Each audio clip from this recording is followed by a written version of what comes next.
Mahilig ka bang kumain ng papaya, hinog man o hilaw?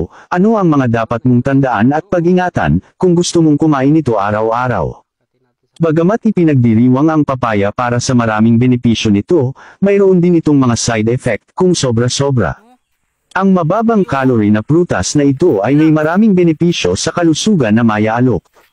Ayon sa aklat na Healing Foods ng DK Publishing, ito ay kilala na may mga katangian ng antibacterial at nagtataguyod ng mahusay na panunaw, at halos lahat ng bahagi ng halaman ay maaaring kainin.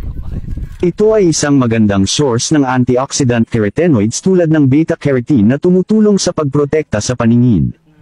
Bukod dito, ang mga dahon ng papaya ay napatunayang epektibo laban sa dengue fever. Matagal nang ginagamit ang papaya bilang pampalambot ng karne. Mataas sa fiber content, ito ay sinasabing upang pamahalaan ang mga kondisyon tulad ng paninigas ng dumi. Bagamat ipinagdiriwang ang matamis na kulay orange nito kapag hinog para sa maraming benepisyo nito, mayroon din itong ilang mga side effect kung labis ang iyong kinain. Isa, maaaring nakakapinsala para sa mga buntis na kababaihan. Karamihan sa mga eksperto sa kalusugan ay nagpapayo sa mga buntis na iwasan ang pagkain ng papaya, dahil ang hindi hinog na bunga ng papaya ay may mataas na konsentrasyon ng latex na maaaring magdulot ng uterine contraction. Ang sangkap na papain na nasa papaya ay maaaring makapinsala sa ilang mga membrane sa katawan na mahalaga para sa pag-unlad ng sanggol. Dalawa, maaaring humantong sa mga isyu sa pagtunaw. Bagamat ito ay mahusay para sa mga taong may constipation, ang labis o sobra na pagkonsumo nito ay maaaring humantong sa pagkasira ng tiyan.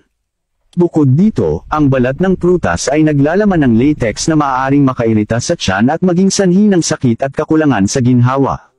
Ang hiblas sa prutas ay maaari ring magbigkis sa mga dumi, at maging sanhi ng pagtatae, na nag-iiwan sa iyo na dehydrated.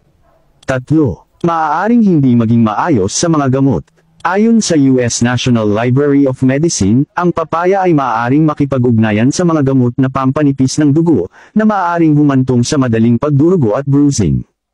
4. Kilalang nagpapababa ng asukal sa dugo ng malaki. Ang fermented papaya ay maaaring magpababa ng mga antas ng asukal sa dugo, na maaaring mapanganib para sa mga diabetic.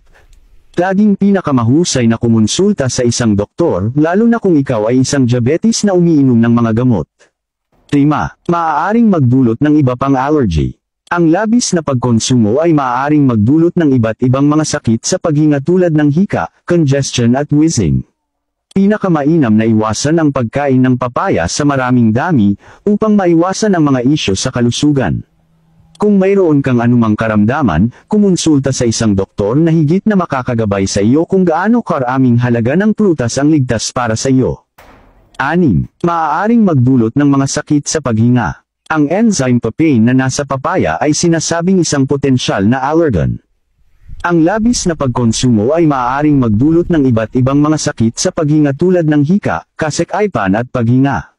Pinakamainam na iwasan ang pagkain ng papaya sa maraming dami, upang maiwasan ang mga isyu sa kalusugan.